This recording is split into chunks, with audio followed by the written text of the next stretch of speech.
कनी कनी साठ साठ साठ साठ कनी कनी साठ साठ। अभी आप सुन रहे हैं जय मां काली रिकॉर्डिंग स्टूडियो फुलपुरा चौक से। डीजे चंदेश्वर पंडित की प्रास चौक, डीजे चंदेश्वर पंडित की प्रास चौक। कनी कनी साठ साठ कनी कनी साठ साठ। घाव जका देह हम टहकल गए, घाव जका देह हम टहकल गए। कनी साठ साठ साठ मन साना कल गए, कनी साठ साठ साठ मन साना कल गए। घाव जका देह हम टहकल गए, घाव जका देह हम टहकल गए। कनी साठ साठ साठ मन साना कल गए, कनी साठ साठ साठ मन साना कल गए। कनी साठ साठ साठ मन साना कल गए, कनी साठ साठ साठ मन साना कल गए। मुँह देखना चाहिए हमें, मुँह देखना चाहिए हमें। डीजे चंदेश्वर पंडित की प्रास चौक, डीजे चंदेश्वर पंडित की प्रास चौक।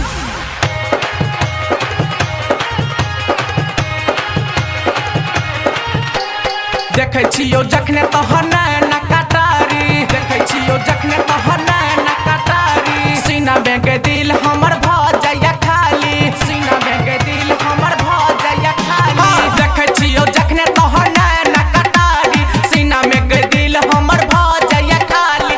तोहरे पसास हमर अटकल गए, तोहरे पसास हमर अटकल गए। कनी साठ साठ साठ मन साना कल गए, कनी साठ साठ साठ मन साना कल गए। कनी साठ साठ साठ मन साना कल गए, कनी साठ साठ साठ मन साना कल गए। कोई लड़की ने देखना चाहिए जो जो बहुत देख लियो तोरा संसन।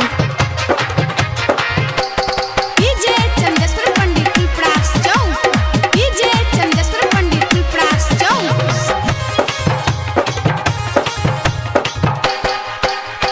गोरे गोरे गाल तोहर लागे छो कमाल के, गोरे गोरे गाल तोहर लागे छो कमाल के। नाचे छ जना लगे छ छौरी छ बंगाल के, नाचे छ जना लगे छ छौरी छ बंगाल के। गोरे गोरे गाल तोहर लागे छो कमाल के, नाचे छ जना लगे छ छौरी छ बंगाल के।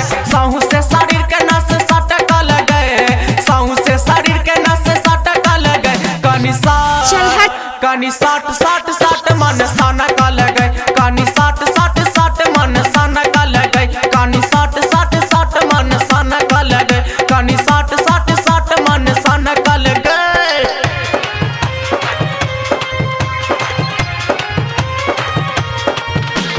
डीजे चंदेश्वर पंडित की प्रास चौक, डीजे चंदेश्वर पंडित की प्रास चौक। अभी आप सुन रहे हैं जय मां काली रिकॉर्डिंग स्टूडियो फुलपुरा चौक से। भगवान जी ठाकुर गाना बड़ा निक गावे, भगवान जी ठाकुर गाना बड़ा निक गावे। राइटर रे ओबैद आलम सजा क लिखवावे, राइटर रे ओबैद आलम सजा क लिखवावे। भगवान जी ठाकुर गाना बड़ा निक गावे, राइटर रे ओबैद आलम सजा क लिखवावे। डीजे वाला भैया सब सन कल गए, डीजे वाला भैया सब सन कल गए। कनी साठ साठ साठ मन साना कल गए, कनी साठ साठ साठ मन साना कल गए। कनी साठ साठ साठ मन साना कल गए, कनी साठ साठ साठ मन साना कल गए। कनी साठ साठ साठ मन साना कल गए, कनी साठ साठ साठ मन साना कल गए। कनी साठ साठ साठ मन साना कल गए, कनी साठ न गए। देखना चाहिए।